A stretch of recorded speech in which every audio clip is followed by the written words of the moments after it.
네, 더불어민주당 전당대회 분위기가 무르익고 있습니다. 당대표 출마 선언이 이어지고 있는 상황에서 출마 불허 결정이 나오기도 했고요.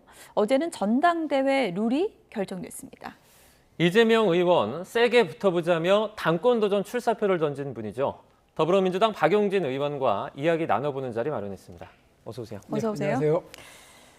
이번 전당대회 많은 분들이 지금 관심을 갖고 지켜보고 계신데 어대명 아니고 결과 바뀔 수도 있는 겁니까?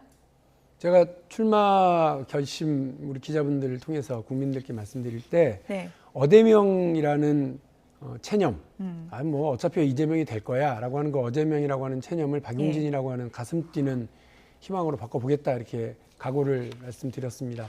이제 아직 시작도 안 했어요. 전당대회 룰 아직 확정도 안 됐습니다. 예. 어제는 이제 비대위가 좀 이렇게 손을 좀 댄 거고요. 이제 내일 사실은 이제 당무위원회에서 결정이 되어야 전당대회 룰이 이제 만들어지는 겁니다. 예. 네, 이제 박용진 의원께서 당권 도전 밝히면서 10년 전의 기억을 또 소환하기도 하셨는데요. 뭐 어떤 기억에 대한 내용이었죠? 민주당이 개방적인 정당이었을 때 그 숱한 패배 끝에 통합 시민단체 진보정당까지 다 문을 열어서 문호를 개방해서 민주통합당으로 재출발을 했었을 때 저도 그래서 민주당의 일원이 됐고 그때 박용진이 겁 없이 그 나이 그때가 이제 40이 이제 됐을 때인데요. 네. 그때 당대표 후보로 출마를 했습니다.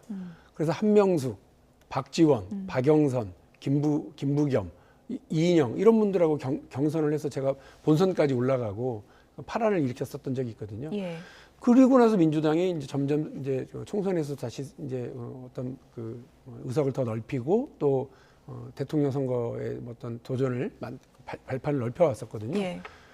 민주당이 개방적인 정당으로 가야 됩니다. 아니, 또 이게 자꾸 우리끼리 닫힌 지금은 정당으로. 막혀 있습니까? 저는 폐쇄 정당이라고 생각을 하고요. 자꾸 우리의 더 센 목소리, 우리의 더 큰 목소리 이런 강한 주장들만 이렇게 담기는 것은 안 되고요. 그래서 예. 전당대회도 개방형으로 더 넓히자고 지금 말씀을 드리고 있는 중인데 뜻밖의 전당대회 룰 결정이 지금 비대위에서 예. 좀 퇴행적으로 결정이 나서 당내 반발이 만만치 않습니다. 지금 얘기가 나온 길에 그 얘기부터 좀 해볼게요. 안규백 위원장이 조금 전에 사퇴했다. 예. 갑자기 그런 속보가 나와서 이게 무슨 일이야 하신 분들 많을 텐데 이게 어떤 내용입니까?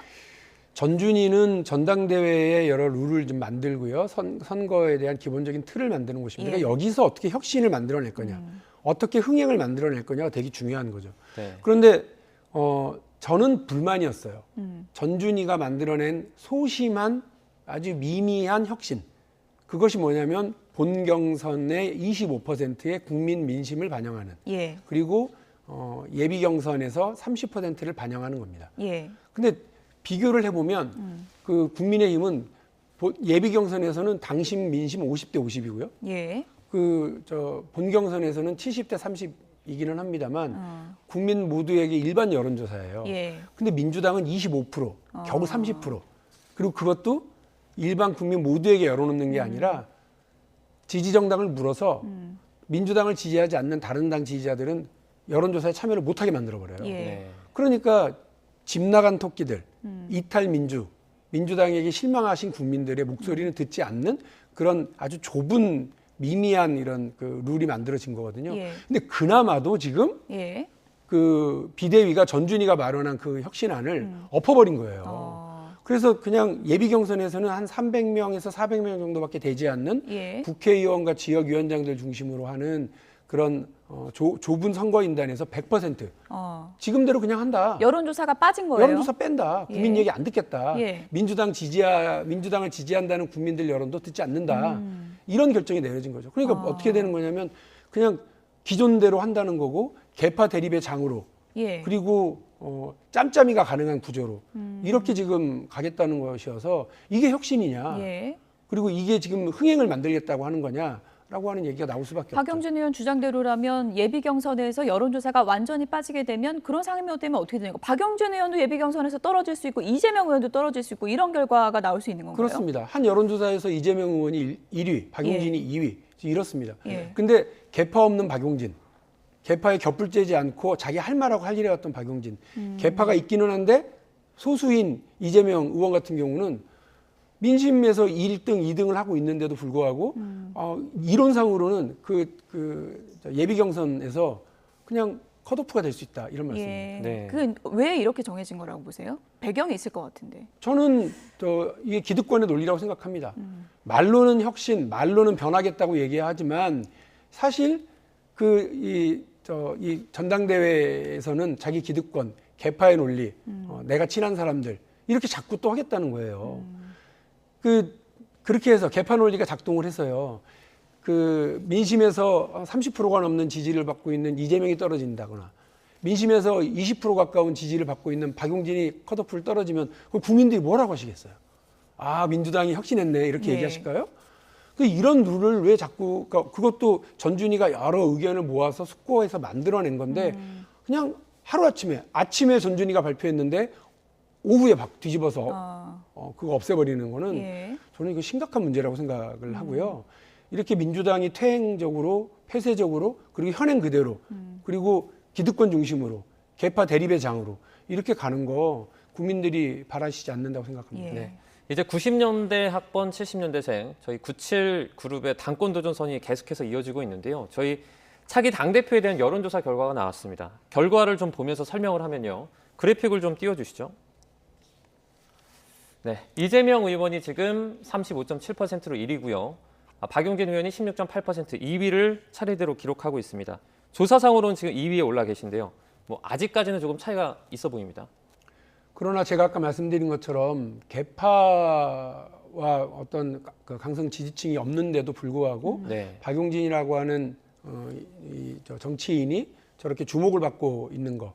그리고 저 여론조사에서 보면 우리가 주목해야 될 게 민주당 지지층 안에서도 있지만 그리고 호남에서도 견고한 지지를 가지고 있지만 중도에서는 더 높게 보수층에서는 제가 이재명 의원을 이겨요. 네.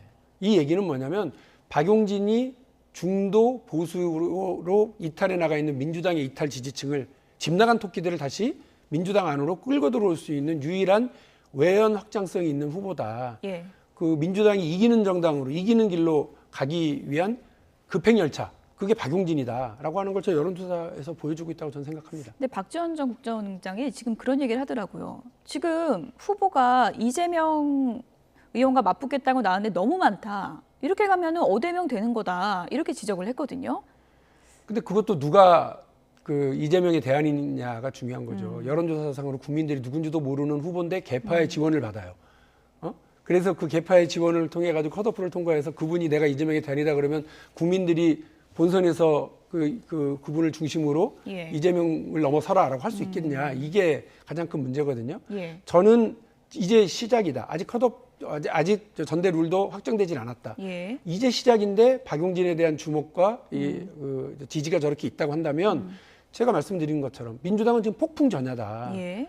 달라질 거다. 국민들과 당원들이 다른 민주당을 만들어봐라 예. 이렇게 얘기하고 계시는데 그러면 지난 5년 동안 6년 동안 다르게 생각하고 다르게 이야기하고 다르게 행동하고 주장을 해왔던 박용진이 저는 이번 달라지는 민주당을 만든 혁신의 기수다라고 국민들이 보실 겁니다. 네. 이제 시작이긴 하지만 지금 이제 좀 등락이 있겠지만 97 그룹 내 단일화 가능성은 어느 정도 된다고 보세요? 일단 저는 그 가능성은 열어두겠습니다. 왜냐하면 다 달라요 저희가. 과거에 조국 사태 때 어떻게 서로 얘기했는지, 과거에 우리가 내로남불 모습을 보였을 때 어떤 태도를 취했었는지, 위성정당 문제 때는 어떤 태도를 취했었는지 다 다릅니다. 예. 앞으로 생각하는 비전도 조금씩 다를 거예요. 그러나 저는 민주당의 이 폭풍 전야의 민주당을 그야말로 태풍 속으로 끌고 들어가서 민심의 한복판으로 끌고 들어가기 위해서 97세대 간의 단일화가 필요하다고 한다면 저는 할 생각이 있습니다. 네. 적극적으로 그런 저 태도를 가지고서 나갈 거고요. 그래서 저는 시기, 방식 이런 거에 대해서도 구체적으로 좀 얘기할 수 있다고 보고 이번 주나 다음 주 초 정도에 같이 한번 보자고 제가 얘기는 해놨습니다. 만나기로 했습니까? 예, 97 그래서 그룹끼리? 차를 한잔 하든지 예. 아니면 공개적인 그 자리를 갖든지 해서 일단 국민들에게 우리 97세대가 이재명 의원을 넘어설 수 있는 어떤 에너지들을 끌어모으려고 노력한다라고 하는 예. 모습은 보여줄 필요가 있겠다 일단 싶습니다. 97그룹 중에서는 저희가 보여드린 여론조사에 따르면 박용진 의원이 이제 1위를 기록하고 있는 상황인데 그러나 네. 이제 저는 개파가 없고 다른 분들은 개파가 좀 있으시니까 예. 그분들은 그런 든든한 백은 있으실지 모르겠습니다만 네. 우리가 정치하는 사람들은 어쨌든 국민만 보고 가야 돼요. 국민들의 눈과 국민들의 상식을 예. 보고 가야 되니까 그런 면에서 아마 우리 다른 의원님들도 공감하시고 같이 가실 거라고 생각합니다. 예. 네. 이제 박 의원께서는 그 이재명 의원에게 뭐 세게 붙어보자 이렇게 또 말씀을 하셨는데 그러면 이재명 불출론과는 조금 불출마설과는 조금 이렇게 궤를 다르게 하시는 겁니까? 아니 나올 게 뻔해 보이는 분. 네. 예. 그리고 저도 이미 후보로 나선 마당에 나는 나올 테니까 당신은 나오지 마라. 이건 국민들 보시기에 저건 아니다 싶지 않습니까? 예. 네. 나오시라. 나와서 뭐가 혁신인지 이재명 의원이 과연 혁신의 주체인지 쇄신의 대상인지 그것도 우리 토론해 보고 민주당의 혁신이 무엇인지 그와 관련해서도 세게 한번 붙어보자는 말씀 드리고 싶고요. 예. 그 국민들은 어쨌든 그런 내용을 가진 이걸 필요로 하지 누구는 안 된다라고 하는 그 배제의 논리나 혹은 뭐 개파의 대립 이런 것들을 보고 싶어 하시지는 않을 것 같습니다. 박용진이 이재명 의원의 대안으로 설 수 있도록 더 분발하고 몸부림을 치겠습니다. 혹시 세게 붙자고 출마 선언하셨는데 이재명 의원한테 전화 안 왔습니까? 바로 그거 하고 나서 네. 의총장에서 만났어요. 바로 옆자리에서. 예. 무슨 얘기 하시던가요? 많이 들었습니다.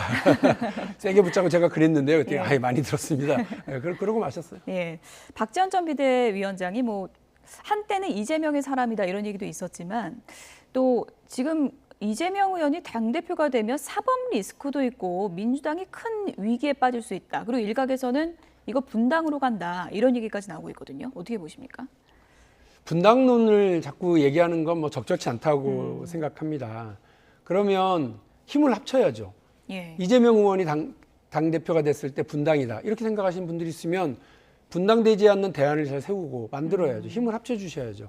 그 박용진이 그 역할을 하겠다고 말씀드리는 거고 분당이 아닌 통합, 더 큰 민주당, 그리고 이기는 민주당으로 가겠다고 하는 그 각오를 밝히고 있으니까 예. 그런 대안을 같이 만들어주시고 박용진에게 힘을 모아주시기를 당부를 드리고요. 예. 그래서 분당론이라고 하는 불안한 미래를 자극해서 민주당의 전당대회에 어떤 영향을 하는 것보다는 제가 이제 후보로 나섰으니까 예. 박용진이라고는 가슴 뛰는 민주당의 미래, 이기는 정당을 만들겠다고 하는 각오 예. 이것을 중심으로 우리 당원들과 국민들께서 힘을 모아주시길 당부드립니다. 네, 그러니까 지금 말씀하시는 건 박용진이 대표가 됐을 때 민주당의 미래가 밝다 이렇게 이제 주장을 하시는 거고 또 일각에서는 우려가 이재명 의원이 대표가 되고 예를 들어서 철험회가 최고위원이 되면 이른바 뭐 친문계라고 할까요? 지금 굉장히 각을 세웠던 의원들이 당에서 버틸 수 있을까? 또 이런 얘기들이 나오고 있거든요. 지금 제가 이번 전당대회 룰과 관련해서도 강하게 비판한 이유는 전당대회에서부터 그런 말씀하신 개파 대립의 모습, 개파 대립의 장 이렇게 흘러가서는 말씀하신 그런 미래가 눈에 닥칠 거예요. 그래서 전당대회 끝나고 나서 허구한 날 싸움하는 지금 이준석 당대표와 이른바 윤핵관들이 허구한 날 그것만 하고 있지 않습니까? 예. 최고위원들끼리 서로 치고받아가면서 저러고 있잖아요. 국민들 보시기에 저 얼마나 불안합니까? 여당이 저러는데 야당도 그러면 되겠어요? 그러니까 전당대회에서부터 혁신적인 룰로 개파가 없어도 민심을 얻으면 국민적 지지가 있으면 그 전당대회 본선에 올라갈 수 있고 예. 또 당대표가 될 수 있는 그런 그림을 그려달라라고 했던 건데 이준석도 떨어지고 이재명도 떨어지고 박용진도 떨어질 수 있는 그런 전당대회 룰을 만들어 놓고 우리 혁신했으니까 민주당에 대한 사랑을 다시 보내달라고 얘기하면 국민들이 그걸 받아주시겠느냐. 예. 답답한 심정입니다. 그래서 아직 내일 당무위원회가 있으니까 당무위원회에서 이걸 좀 바로잡아 주시길 간절하게 촉구합니다. 네. 이번에 박지원 전 비대위원장 같은 경우에 사실 그 비대위에서 출마 불허가 나면서 좀 좌절되지 않았습니까? 이 부분은 좀 어떻게 보십니까? 아쉽게 생각합니다. 왜냐하면 민주당의 전당대회에 뭔가 좀 꿀렁꿀렁 해야 돼요. 서로 좀 다른 얘기도 나오고 다양한 목소리와 다양한 사람들이 나와야죠. 개파가 없어도 도전하고 민심을 받아서 개파를 뛰어넘는 이런 모습을 보여주고 해야 되는데 룰은 그렇게 해서 막혀버리고 그리고 그 박지원이라고 하는 우리가 청년과 여성의 목소리를 좀 담아달라고 해서 모셔왔었던 직전 비대위원장은 또 출마를 못하게 되고 하기가 좀 아쉽긴 합니다. 그러나 어쨌든 비대위가 가지고 있는 의결 권한을 가지고 지금 그렇게 정리를 한 거라서요. 뭐 지금 그걸 존중할 수밖에 없다 이런 말씀을 드리고 당무위원회가 전당대회 룰은 의결할 권한을 가지고 있는데 안건을 올리지 않은 그 이제 특례 규정에 대한 특례 조항 이거를 당무위원회가 따로 논의할 수는 없는 상황이라서 전당대회가 아니라 당무위원회가 따로 예. 논의할 수는 없는 상황이라서 뭐 아쉽게 생각합니다. 예. 박지원 전 비대위원장이 지금까지 당에 쓴소리를 이제 많이 했잖아요. 그래서 일각의 이제 강성 지지층에서는 오히려 당을 망치고 있다 이런 비판도 있었고 일각에서는 신선하다 이런 게 민주당을 바꿀 수 있다 이런 의견도 있었거든요. 국민의힘이 이른바 태극기 부대와 손잡고 광화문에서 집회를 하고 또 당대표가 단식하고 삭발하고 그리고 국회에서는 모든 입법을 다 가로막고 예. 하는 그런 일들을 하다가 그리고 탄핵은 잘못된 거고 모든 선거는 부정선거고 이런 식으로 주장을 하다가 집권을 다시 할 수 있었던 데에는 그런 쓴소리를 냈었던 당대표 영선의 당대표가 등장을 하면서 그리고 그동안의 비주류로 생각했었던 사람들이 목소리를 얻으면서 국민들이 저기가 좀 달라졌구나 하는 그런 계기가 된 거 아니겠습니까? 예. 민주당도 당내에서의 쓴소리, 균형 있는 어떤 감각과 상식 이런 것들이 더 많아져야 된다고 생각을 하고요. 내 생각만 맞고 더 센 주장이 맞고 더 강한 목소리만 이제 당내에 가득하면 저는 민주당은 계속해서 지금처럼 이길 수 없는 정당, 예. 선거마다 패배하는 정당을 계속 반복할 수밖에 없다고 봅니다. 박지원 전 위원장도 언급을 했던 내용이고 박용진 의원도 이제 출마 선언하면서 팬덤 정치와 결별하겠다고 하셨잖아요. 문자 폭탄도 박용진 의원 많이 받으셨죠? 상시폭탄이죠. 상시폭탄입니까? 예. 이거 어떻게 극복할 수 있는 겁니까? 우리 당에 이미 그 당원 당규에도 당원들의 의무, 당원들의 품위 유지 뭐 이런 것들에 대한 규정들이 쭉 있습니다. 거기에 보면 혐오나 뭐 증오 이런 것들을 해서는 안 되는 거고 또 상대의 명예훼손을 하는 행위들을 못하도록 하고 있고 여러 품위를 좀 지켜달라는 게 있습니다. 그런 규정을 들어서 그런 행위를 선동하거나 혹은 그런 행위를 주도하는 분들에 대해서는 엄격하게 해야 된다고 봅니다. 왜? 네. 민주당의 팬덤이 나쁜 게 아니에요. 악성 팬덤이 나쁜 거예요. 정치 훌리건들이 나쁜 거예요. 예. 우리가 축구를 사랑해서 엄청나게 많은 관중들이 축구장에 가지 않습니까? 그거 다 팬덤이에요. 그런데 이분들 앞에서 훌리건들이 경기장에 빈병 집어던지고 자꾸 막 소리 지르고 경기를 방해하는 행위를 하면 예. 팬덤, 정말 축구를 사랑하는 사람들 다 떠납니다. 민주당을 사랑하는 사람들이 민주당을 떠나요. 그러니까 이거를 어떻게 잘 제어하고 이들이 과대대표되지 않도록 하느냐. 그냥 생목소리, 강한 주장들만 판치는 당을 만들지 않도록 하느냐가 핵심인데 박용진이 그런 혁신의 길을 잘 이끌어 가도록 하겠습니다. 예. 네. 윤석열 대통령의 국정수행 성적표가 계속해서 뭐 데드크로스를 그리고 있습니다. 이렇게 지지율이 낮은 이유는 뭐라고 생각하십니까? 뭐 연연하지 않으신다고 하니까 우리가 그런 말씀 해봐야 무슨 의미가 있겠나 싶기는 한데 네. 국민들이 볼 때는 하나같이 불안한 일만 지금 하고 있지 않습니까? 아니 인사를 좀 잘해달라고 그랬더니 이전 정부보다 잘한다는 소리로 그 말을 되치면 어떡하겠습니까? 그리고 본인 혼자 벌써 인해장박에 갇히고 독선과 오만에 갇혀서 저렇게 얘기를 하시면 어떻게 하겠습니까? 다른 거 다 좋아요. 그래도 사회적인 모범이 돼야 될 사회부총리, 교육의 우리 아이들에게 교육의 어떤 그 리더가 될 모범의 리더가 될 새로운 교육의 그 혁신을 만들어 나갈 교육부 장관이 음주운전이라고 하는 건 그건 좀 너무하잖아요. 그런 분을 청문회도 없이 국회 정상화 될 것 같으니까 그냥 우다다닥 그 임명을 하는 것이 맞습니까? 인사 문제가 제일 크다고 보시는 그게 가장 크고요. 네. 이번에 외교 안보 과정에서도 사실은 불안하잖아요. 지금 그 나토가 가지고 한미일 정상회담을 했는데 그 우리 대통령 면전 앞에서 기시다 총리가 한미일 군사협력 강화하자고 그러니까 갑자기 뭐가 걱정이 되느냐면 일본의 주장은 그리고 미국도 은근히 거기에 뒷받침을 하는 건 자위대가 한반도 유사시에 한반도에 진출하겠다는 거예요.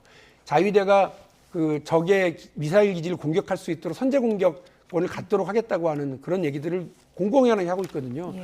근데 우리 김태효 비서관, 보좌관이 그런 의견에 동조를 하는 분이고 그분이 지금 대통령을 보좌하고 있잖아요. 네. 이게 지금 맞습니까? 이런 걸 불안불안하게 하고 그 결국은 우리가 한미를 강화하면 저쪽은 북중러 이렇게 또 강화할 거 아니에요. 예. 한반도에서 대립과 갈등, 전쟁의 위기가 다시 솟구치지 않을까 하는 국민의 우려가 상당히 높다고 봅니다. 예. 앞서 뭐 지지율 신경 쓰지 않는다라고 윤석열 대통령이 발언한 건 권성동 국민의힘 원내대표는 동요하지 않고 책임감 있게 일을 하겠다는 뜻을 그렇게 표현한 것이다라고 이제 해명을 했다는 점은 꿈보다 저희가 좀 해몽인 경우가 많죠. 네. 입장을 저희가 이제 전해드리고요. 이준석 대표 앞서서 이제 박지원 전 위원장 얘기도 했지만 이준석 대표도 지금 뭐 한마디로 풍전등화다 이렇게 얘기가 나오고 있는데 윤리위가 모레입니다. 어떻게 보십니까? 제가 뭐 남해당 윤리위가 어떻게 될지에 예. 대해서 뭐 관심 크게 갖고 있지는 않습니다. 예. 다만 이준석이라고 하는 우리 정치의 어떤 젊은 정치, 청년 정치의 아이콘이 저렇게 좀 본인의 뭐 도덕적인 문제 때문에 위기로 몰린 거 예. 아주 씁쓸하게 보고 이준석 그 당대표 하나 이렇게 그 못 잡아먹어서 안달인 것처럼 보이는 대통령의 그 측근들, 윤핵관들과 그 주변의 정치인들이 참 답답해 보이기도 하고 예. 그렇습니다. 여당이 빨리 정신 차리고 어. 그 해야 대한민국 국민들 편하게 하는 그런 정치가 가능할 것 같은데요. 예. 예, 좀 여당이 전반적으로 좀 정신 차리고 갔으면 좋겠습니다. 네. 민주당의 입장에서는 이준석 대표가 당대표를 계속 하는 게 나은 건가요? 안 하는 게 나은 건가요? 그 어찌 되든 그거는 뭐 국민의힘 마음이죠. 예. 그런데 저런 식으로 리더십이 흔들린 예. 대표로 계속 가는 것도 참 불안불안한 일인데 만일에 윤리에서 어떤 징계를 받는다 예. 이렇게 되면 제가 볼 때 그 국민의힘의 특성상 예. 그리고 이준석 당대표의 성격상 예. 아마 그게 어떤 종결점이 아니라 출발점이 될 것 같아요. 더 큰 갈등의 당내 출발점. 갈등의 예. 출발점. 우리 정치에 아주 골치 아픈 시대가 열리지 예. 않을까 싶습니다. 네. 어떤 징계가 나오든 뭐 어떤 결과가 나오든 이준석 대표 이 정치적인 어떤 생명 부분에 좀 타격이 있겠죠. 아무래도 큰 부담이 생길 거라고 봅니다. 예. 민주당의 미래를 결정하는 전당대회. 지금 뭐 얘기를 들어보니까 룰의 전쟁이 지금 펼쳐지고 있는 것 같은데 어떻게 결정이 될지 저희도 좀 지켜보도록 하겠습니다. 네. 지금까지 더불어민주당 박용진 의원이었습니다. 고맙습니다. 네, 감사합니다. 고맙습니다.